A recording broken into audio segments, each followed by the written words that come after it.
Primera de Reyes, capítulo 17.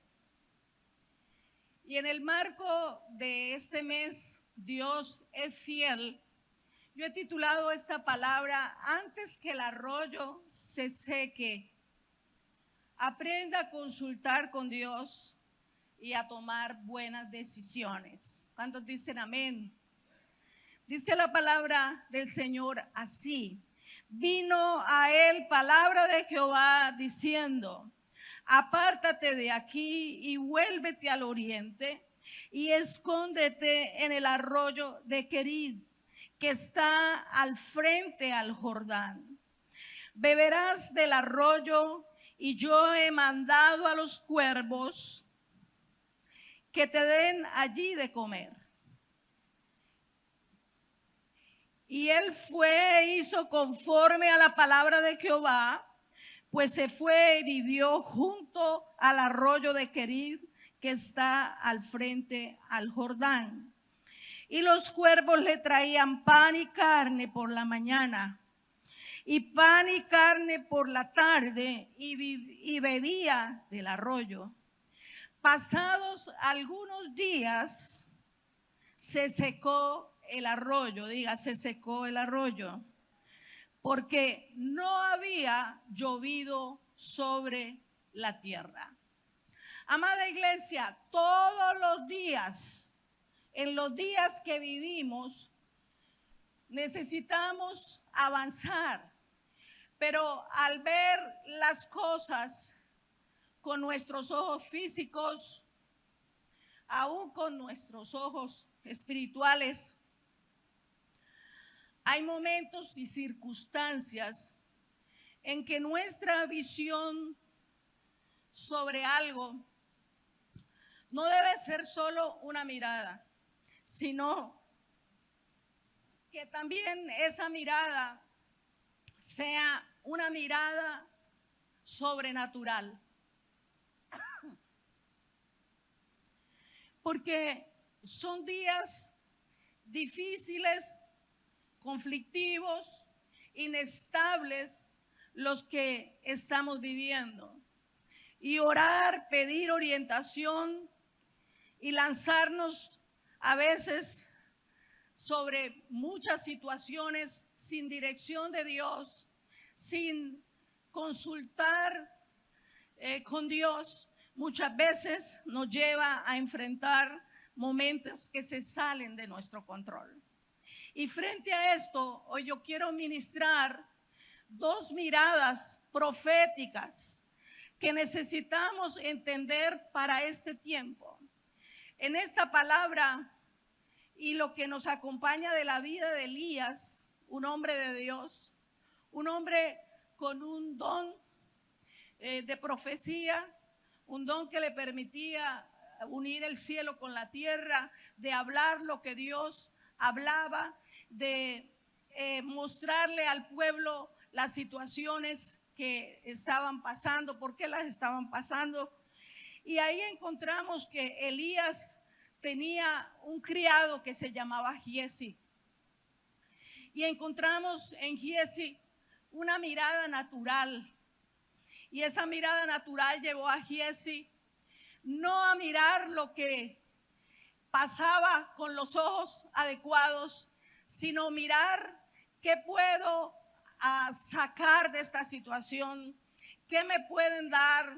Y en algunos momentos vendió la visión profética a través de cosas como trajes, y pidió varias cosas, dentro de eso lingotes de oro, para solamente diríamos agradarse en lo natural, en lo que solamente vemos aquí abajo.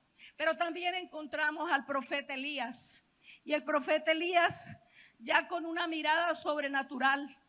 En algún momento, cuando él aprende a hablar con Dios, a consultar con Dios, al venir a su iglesia, escuchar su voz, pedir dirección de parte de Dios, hacia dónde dirigimos nuestros ojos, hacia dónde avanzamos, cómo lo hacemos. La palabra nos muestra que Dios siempre en lo sobrenatural le mostraba qué era lo que él quería hacer.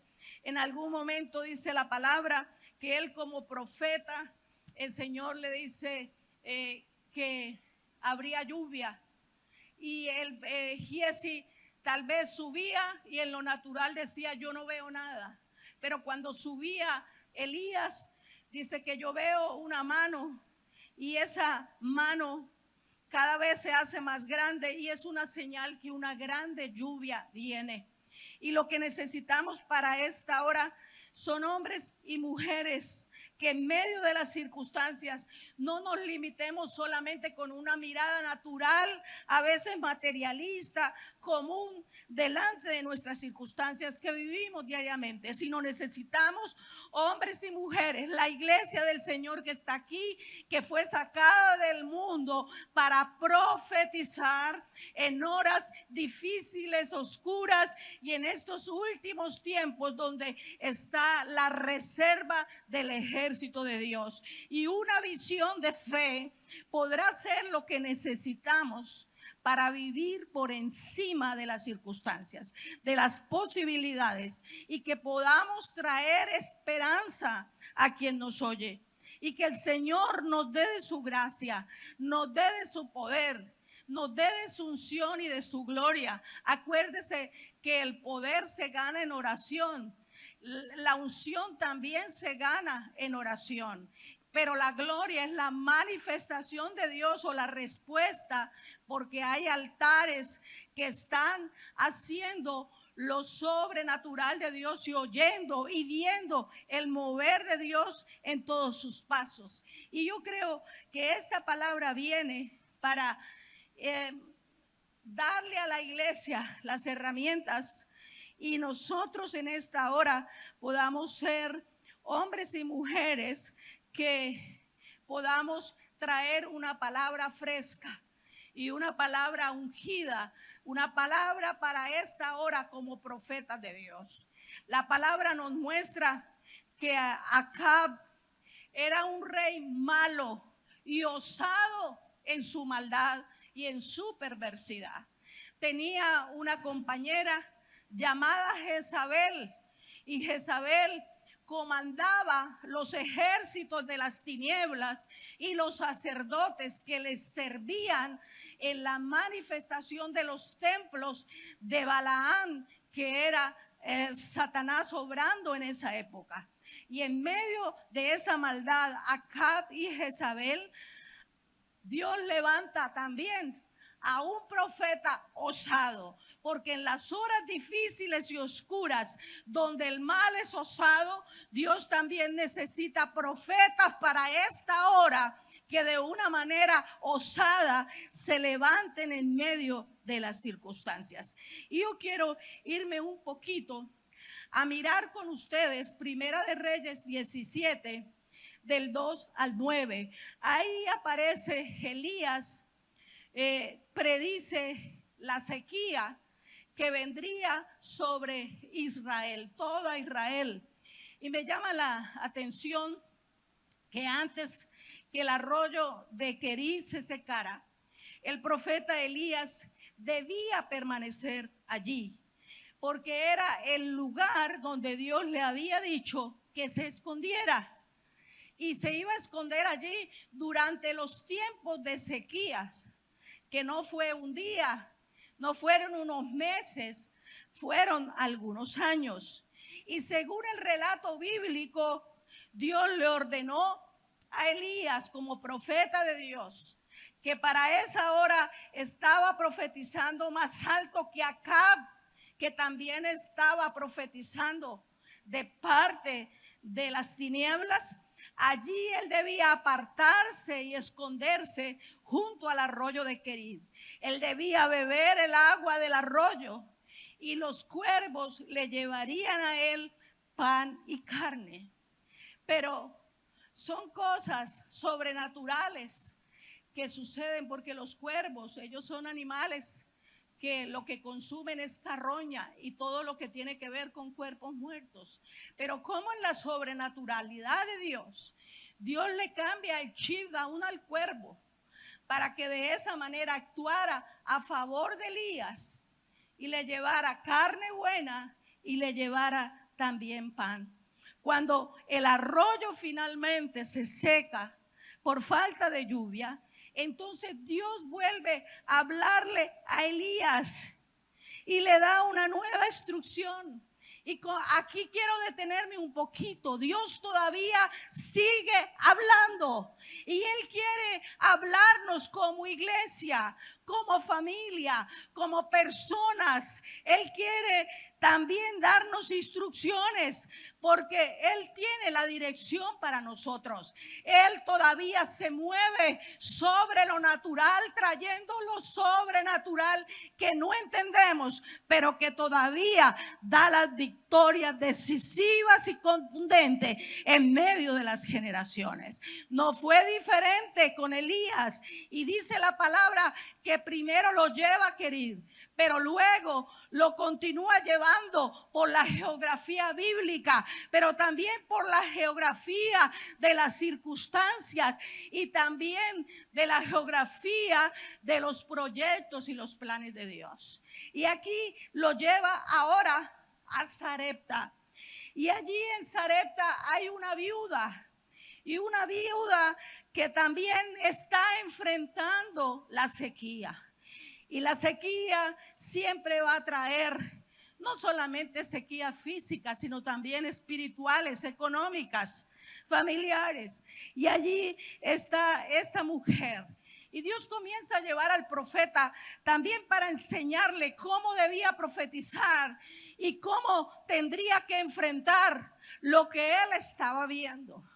Y a veces esas circunstancias que tú y yo pasamos son los insumos que Dios usa para que aprendamos nuestra labor como hombres y mujeres que nos sacó del mundo y nos trajo a su luz admirable, para que aprendamos a profetizar, para levantar nuestros ojos y no ser giesis que mueren por lepra, que mueren por el pecado que nos empieza cada día a secar y a dañar, sino que podamos ser los profetas como el profeta Elías, para profetizar en medio de situaciones que no esperábamos, pero es Dios que nos lleva por toda esa geografía. Y me llama la atención que entonces lo lleva a Sarepta, y ahí en el capítulo 17 muestra cómo Elías no se mueve del Querid sin consultar con Dios. Y Dios lo va llevando ahora, y ahora en Sarepta él cree, pero también obedece. Y ahí hay una mujer que está saliendo para buscar unos leños para hacer una última comida y morir, porque no tenía más nada. Solo tenía un poquito de harina y le quedaba un hijo, y ella y él comerían esa última comida, y de ahí en lo natural no tendrían ninguna otra opción. Pero me llama la atención que en medio de esto, esta mujer también cree, y el profeta va y también cree.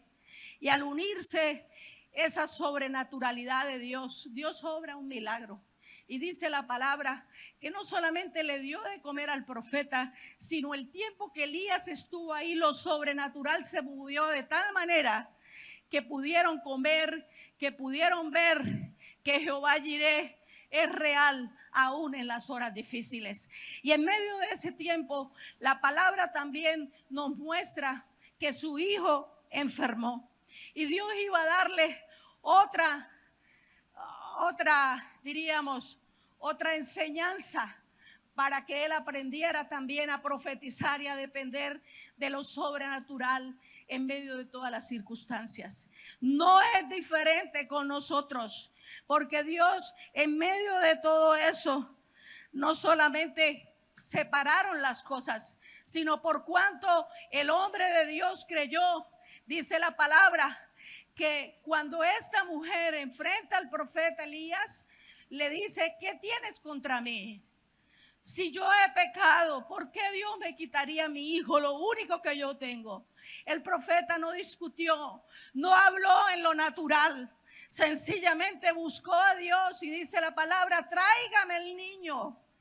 Profetizó sobre él y dice la palabra que se tendió sobre el niño y por 3 veces fue cubriendo en oración al niño y él volvió a vivir y hubo resurrección. Y muchas de las situaciones que vivimos, al igual como Elías, Dios lo estaba entrenando para que él pudiera participar de todo aquello que Dios ha planeado para su pueblo. Que no vivamos solo en lo natural, porque quedaremos como Giezi, tal vez leprosos, sin sentido frente a la vida, sino Dios quiere que aprendamos de Elías lecciones que nos lleven a ver milagros y cambios para esta hora. Y dice la palabra que él profetizó sobre el niño y hubo resurrección. Y es interesante que hoy también nosotros estamos recibiendo una palabra para que no solamente la recibamos y nos quedemos en lo natural, sino que podamos, al igual como Elías, acomodar nuestro altar, hacer que nuestra oración, que nuestra búsqueda de Dios no sea solo natural, sea sobrenatural y podamos ver y recibir milagros. Y también ser portadores de milagros, aquellos a donde el Señor nos lleva y nos da dirección. Después de eso dice la palabra que la viuda reconoció que Elías verdaderamente era un hombre de Dios y que la palabra que Dios ponía en la boca de Elías era verdad. ¿Sabe, hermanos?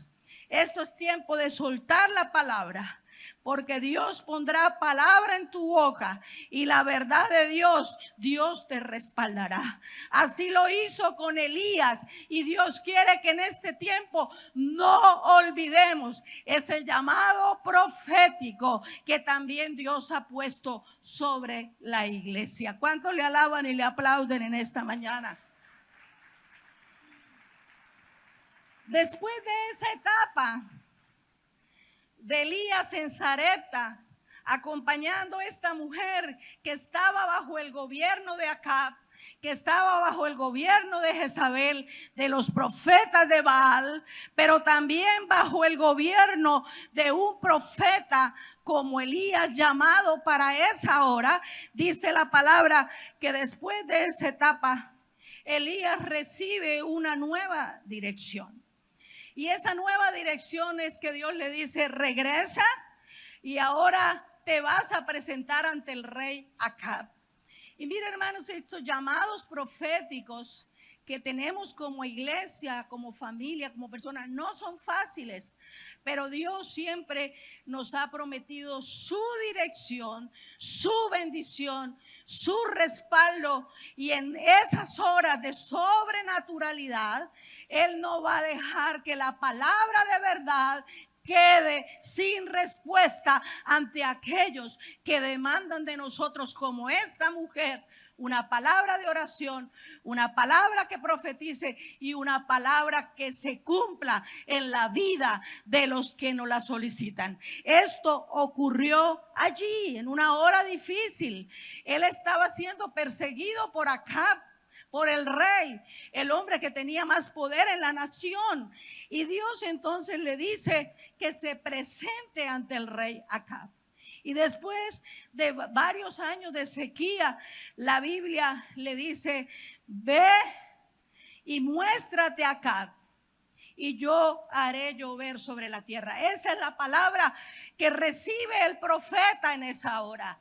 Y no tengas temor, porque como profeta de Dios, Dios también te dará una palabra, te dará dirección. Y si tú eres obediente y te mueves en lo sobrenatural, Dios no dejará caer su palabra por tierra. Dice la palabra que entonces Elías obedeció y volvió a Israel. Y allí empiezan a ocurrir varios acontecimientos. Sabe que cuando entiendes tu papel como profeta de Dios ahí en tu casa donde Dios te ha puesto, Dios siempre hará varias cosas a favor tuyo para que vean que tú eres un hombre, una mujer de Dios. Cuando Elías obedece, dice la palabra que empiezan a acontecer varias cosas. Primero, Elías le sale al encuentro a Abdías, que era servidor del rey, pero él era un hombre temeroso de Dios. Y allí sale como diciendo, esta sobrenaturalidad, yo no la entiendo mucho, pero él era un hombre temeroso de Dios, pero yo voy a proteger al profeta, yo voy a proteger a Elías. Pero sin embargo, con esos temores y temblores, pero de hombres y mujeres que le creen al Señor, dice que fue ante el rey Acab y le da aviso y le dice, el profeta Elías ha regresado. Y dice entonces la palabra que apenas Acab ve a Elías y lo ve a la distancia, le dices, tú eres el que turbas a Israel. Y cuando lo ve, le dice, tú tienes la culpa de todos los problemas que están pasando en Israel. Y si nosotros traemos ese contexto a los días de hoy, yo no sé si a usted le ha pasado, pero cuando usted escucha la gente que está en el gobierno, usted siente que usted es el culpable y el que está gobernando es el que está haciendo todo bien, pero tal vez lo está haciendo solo como Acab, tal vez con Jezabel. Pero la palabra dice que inmediatamente le dice, tú eres el culpable, Elías, de todos los problemas que están sucediendo en Israel. Pero Elías, que entiende que debemos caminar en lo sobrenatural, le dice, ¿sabe qué, rey? El verdadero problema que está sobre Israel es la idolatría y el abandono de Dios que usted ha llevado al pueblo. Y cuando él empieza a profetizar, dice que el Señor ahora le cambia el escenario y le dice, tienes un nuevo desafío, Elías.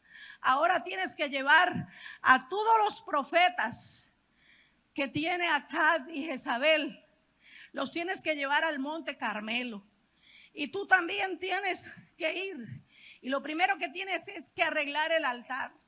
Y tú tienes ahora que no solamente como profeta dar la palabra, sino tienes que arreglar el altar y tienes que pelear contra esas fuerzas de tinieblas que están en esos profetas que sirven a Baal y que han traído a Israel para dominarlo y hacerlo caer en cautividad. Y dice la palabra que Elías reunió al pueblo, a los profetas de Baal, y allí les pidió que prepararan sacrificios y que el Dios que fuera el verdadero respondería con fuego.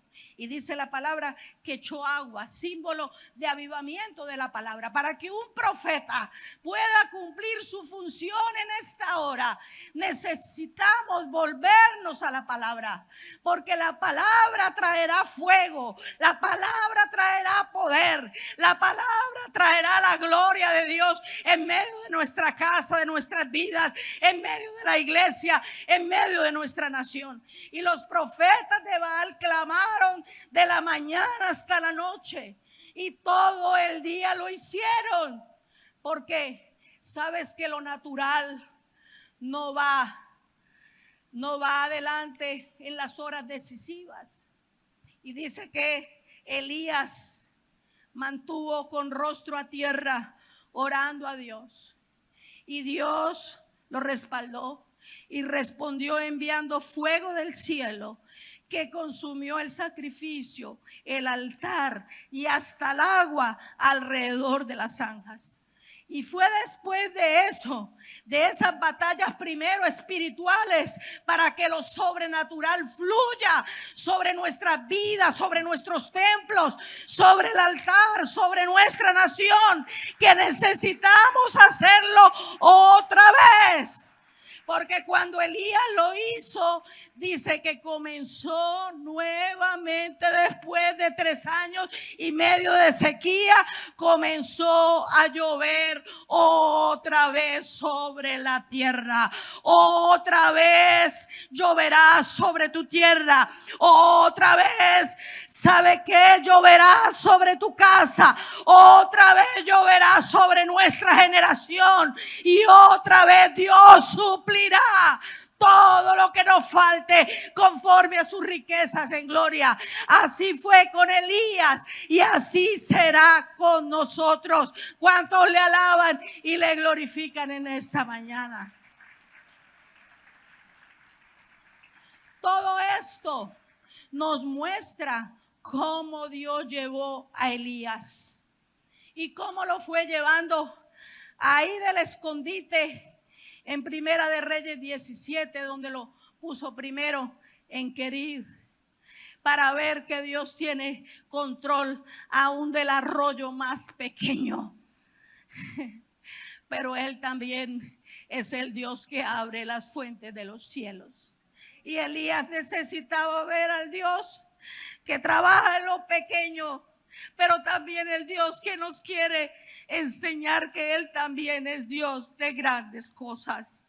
Y dice la palabra que allí en medio de esto, Dios fue llevando a Elías del escondite de Querid. Lo llevó a ver la provisión de Dios en Sarepta. Luego lo llevó a confrontar la idolatría del pueblo de Israel que los había llevado a esos estados de postración, a esos estados de necesidad, a esos estados de angustia y de falta de todas las cosas. Pero luego también la reina Jezabel entró en preocupación, las tinieblas. Él destruye los profetas de Baal. La palabra creo que habla que destruyó más de 7,000, ¿sí? Pastor Álvaro, profetas de Baal. Y eso hizo entrar a las tinieblas en crisis. Porque los profetas traemos crisis a las tinieblas. ¿Cuántos dicen gloria a Dios? Y la iglesia fue sacada para hacer que las tinieblas tengan miedo de una iglesia viva y de un ejército que sabe quién es el que dirige, que no es lo natural, sino es la sobrenaturalidad de Dios que nos perseguirá todos los días de nuestra vida. Y la palabra del Señor nos dice que allí, en medio de esas victorias, en medio de esa geografía donde profetizar de pronto sea un poco fácil, Jezabel entra, las tinieblas a través de ella y amenazan al profeta. Y dice la palabra que esto trajo al corazón del profeta Elías mucho miedo. Esto para mostrarnos una vez más, iglesia, que cuando estamos en días difíciles, muchas veces nuestra fragilidad también la van a ver y la vamos a ver. Dice la palabra, sepa yo cuán frágil soy. Y en medio de esa fragilidad, no se asuste. Sabe que Elías también la tuvo. Y él hizo algo más. Él huyó al desierto y huyó por miedo. Y aún allí se sintió agotado, desanimado y pidió morir, diciendo, Señor, yo prefiero que me quites la vida. Y hermanos, como a veces nuestra boca, porque en nuestra boca hay poder, en nuestro oído hay poder, porque los profetas de Dios, usted como hombre, mujer de Dios, el reino de Dios se mueve por lo que sale de nuestra boca. Y como de un momento a otro nos salimos del proyecto de Dios, de la sobrenaturalidad de Dios para comenzar a caminar en lo natural. Mejor quíteme la vida. Esto está muy difícil. Pero lo que me gusta de Dios es que Dios no lo abandonó. Lo que Dios hizo fue fortalecerlo físicamente. Dice que le dio pan y lo puso a dormir. Y si algunos van a necesitar esto en este año, sepa que Dios es fiel. De Él todavía te traerá pan, te traerá sueño a tus ojos para fortalecerte, porque todavía Dios también tiene ángeles, dice la palabra, que le llevaron agua, le llevaron comida y también le trajeron descanso para que Elías pudiera ver la sobrenaturalidad de Dios.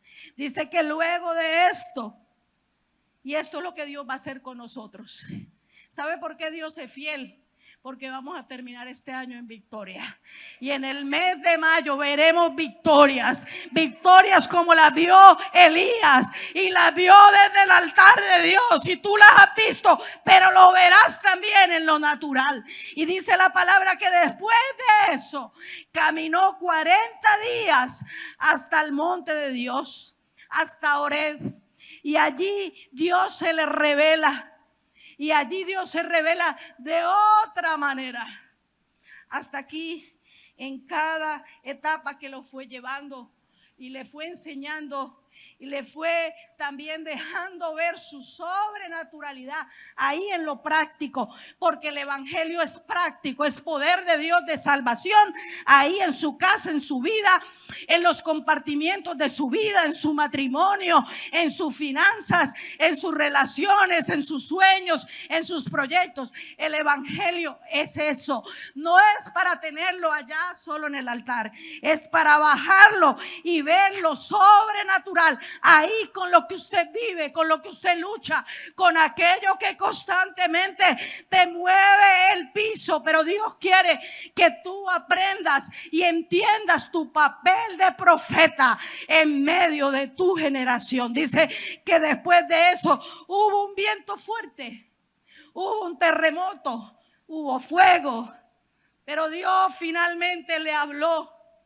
Y ahora no le habla de la manera fuerte como lo venía haciendo, sino ahora le habla en un silbo apacible y delicado.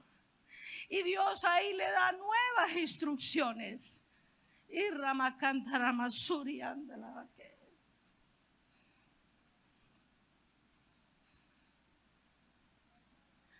Dios también hará contigo lo mismo. Y ahora le dice a Elías: Elías, usted pensó que lo sobrenatural era solamente esto, pero yo soy el Dios que comando arriba, comando abajo y aún debajo de la tierra. Y todo está bajo mi control. Y le dice: mire, ¿sabes qué? Ahora levántate. Ahora ya te doy nuevas fuerzas. Y ve a ungir a Hazael como rey de Siria, porque tú eres profeta también para gobierno y para naciones. Y le dice: ahora ve a Jehú y úngelo como rey de Israel. Y ahora llama a Eliseo, porque él va a tomar tu manto profético. Y dice que mientras Elías caminaba, le salió al encuentro Eliseo. Y Eliseo estaba como muchos, estaba trabajando. Que Dios te encuentre trabajando. Que en estas horas difíciles en las que tú estás profetizando, también estás trabajando y haciendo acontecer las cosas. Y dice la palabra que entonces le dijo a Eliseo: Eliseo, camina conmigo. Y dice la palabra que él comenzó a seguirle y a servir junto a él. Más adelante dice la palabra que Eliseo le pidió una doble porción de su espíritu profético. Y él le dijo: si me vieres cuando yo sea levantado, porque la palabra dice que después de eso Dios levantó en un torbellino a Elías. ¿Por qué lo hace? Porque él hace con sus profetas como él quiere. Y dice la palabra que lo llevó en carro de fuego. Y mientras Eliseo lo veía, y él le había dicho: si me ves cuando yo sea levantado, cuenta con ese manto, cuenta con esa unción. Este es un tiempo maravilloso, viene un tiempo nuevo. Y quiero decirte, Dios está en control de todas las cosas. Y esta palabra viene para traerte paz, pero también para traerte fortaleza. Y para que tú entiendas que todo está bajo su control. Y mientras Elías fue llevado al cielo en el torbellino, la palabra dice que su ministerio continuó a través ahora del profeta Eliseo. Y antes de partir, Eliseo le suelta el manto y Elías suelta el manto y Eliseo lo toma como señal de que Dios le daba continuidad en su obra profética. Déjame decirte, no te preocupes por los tuyos, porque Dios tiene todo bajo control. Y el día que tú y yo faltemos, Dios tiene otros profetas para continuar su obra. Haz lo que tienes que hacer ahora, que lo demás Dios lo hará. ¿Cuántos le aplauden en esta mañana? Dice la palabra que Eliseo, que ahora asume el control profético para Israel, realizó el doble de milagros que hizo Elías. Y Dios continuó confrontando la idolatría y la injusticia de los reyes que se levantaron en Israel. La casa de Acab, de Jezabel, la influencia que habían hecho, fueron juzgados. Y así sucederá en medio de esta nación, como pasó en esos días. Porque Dios es el mismo ayer, hoy y por los siglos. Y la palabra dice que Jehú llegó a ser rey y destruyó gran parte del culto a Baal también en Israel. Y ya Elías no estaba, pero Elías hizo lo que en su hora tenía que hacer. Y él profetizó lo sobrenatural y lo natural tuvo que oír y las tinieblas tuvieron que huir. Porque si las tinieblas hablan alto, los profetas de Dios, la iglesia de Dios, habla más alto. ¿Cuántos dicen gloria a Dios?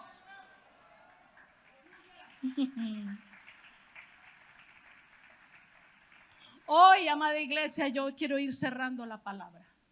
Hoy tú eres el profeta de tu casa. Tú eres el profeta de tu familia. Tú eres el profeta de tu nación. Tú eres el profeta que tienes la autoridad sobre tus hijos. Y la profecía sirve y todavía opera. Si usted va conmigo al Nuevo Testamento, vaya conmigo porque quiero mostrarles en el libro, vamos a ver que no me pierda, cómo la palabra también en el Nuevo Testamento, ella tiene poder. Primera de Corintios capítulo 14. Porque usted dice, pastora, pero ese era Elías en el antiguo pacto. Pero ahora le voy a mostrar que el nuevo pacto, que fue corregido por la obra de Cristo, ahora ese pacto es mucho mayor, es mucho más amplio. O sea que tú sigues siendo un profeta de Dios. Por eso es que en tu boca hay poder. Y tú no puedes gastar tu tiempo hablando de otros. Tú tienes que hablar de lo sobrenatural. Porque cuando tú hablas, mire todo lo que tú haces. Mire lo que dice la palabra en Primera de Corintios capítulo 14, versículo 3. Sino el que profetiza, ¿qué dice? ¿Habla quién? Habla a los hombres. ¿Y qué es lo que habla? Lo que Elías escuchaba del cielo. Y dice, ¿para qué lo habla? Ahora tú tienes mucho más trabajo. Porque dice, cuando estás profetizando, tú puedes edificar. ¿Con qué se edifica? Se edifica con la palabra. ¿Con qué se edifica una casa? Se edifica orando, ¿verdad? Se edifica trayendo cada día también lo que se necesita a la casa, buscando que hayan buenas relaciones, buscando que la gracia, que el perdón, que la bendición de Dios esté sobre ella. Y todo eso, hermanos, es un trabajo de edificación. Y necesitamos, hermanos, seguir profetizando en estos días. Por eso discipulamos, por eso evangelizamos, por eso enseñamos, por eso predicamos. Porque la iglesia fue puesta con un papel muy especial. Y le dice: yo les he puesto para que usted deshaga las obras naturales del diablo. Y frente a esto dice: él te ha puesto como profeta también para exhortar. En el Antiguo Testamento lo que los profetas hacían más era exhortar. Y eso era lo que no les gustaba, porque ellos mostraban lo que estaba mal. Pero ahora en el Nuevo Testamento usted también exhorta, pero también consuela. Y hermanos, en estas horas hay tanta gente que necesita ser edificada, que también necesita una exhortación, pero que también necesita consolación. Por eso yo creo que hoy es un día especial. Y yo traigo esta palabra hoy para recordarles que Dios es fiel, que el Dios de Elías también está en medio de nosotros, y que Él quiere fluir a través de cada uno de nosotros, y que necesitamos profetizar. Porque cuando estamos profetizando, ¿qué es profetizar? Es hablar bien, es hablar la palabra. Que cuando estamos hablando para edificación, estamos profetizando. Y esto lo hacemos también con nuestros hijos, con nuestros esposos, nuestras familias, en el ministerio. No es para dominar a nadie, no es para manipular a nadie. Hable la palabra de Dios. El cielo y la tierra pasará, pero su palabra no pasará. Y frente a esto, el Señor también menciona que esta palabra, cuando sale de su boca, hace algo que es muy importante que usted lo tenga en cuenta, que está en Isaías 10, capítulo 27. Usted con su palabra pudre los yugos. ¿Qué es un yugo? Mire lo que dice la palabra: acontecerá en aquel tiempo que la carga será quitada de tu hombro y su yugo de tu cerviz. El yugo es puesto en la cerviz para dominar a los hombres, a las mujeres, a los niños, para traer desesperanza, porque lo que Dios nos creó es para tener un pueblo de rostro erguido, que mira al cielo y profetiza en la tierra. Y lo que quiere Satanás es ponernos yugo para que de esta manera no podamos fluir, no podamos mirar arriba, solo miramos lo natural, lo que está pasando. Esto está feo, esto está mal, esto no sirve, y todo esto está trayendo desesperanza. Pero yo quiero decirte: Dios es fiel. Ten esperanza, descansa en el Dios de Elías, porque Él no quiere que vivamos con esa carga, con esa opresión, con esa esclavitud que los profetas del infierno han querido poner sobre esta nación. Pero tú eres puesto para romper esos yugos de opresión, para romper esas esclavitudes, esas cargas pesadas, ese dominio que el enemigo quiere poner sobre nosotros. Y todo sometimiento cae en el nombre de Jesús. Y el poder de Dios es para eso, para que los profetas de Dios rompan lo que nos quiere esclavizar, lo que nos quiere traer temor, injusticia, cargas emocionales. Y dice: por causa de la oración de los profetas de Dios, los yugos se pudrirán. Y yo creo que en mi nación pasará igual como pasó Israel en los días de Elías. Los altares se levantarán una vez más, y la gracia y el poder de Dios enviará lluvia del cielo, porque el mismo Dios de Elías es el Dios que tú tienes y que yo tengo. El Dios que sirvió a Elías es el Dios que tú y yo le servimos en esta hora.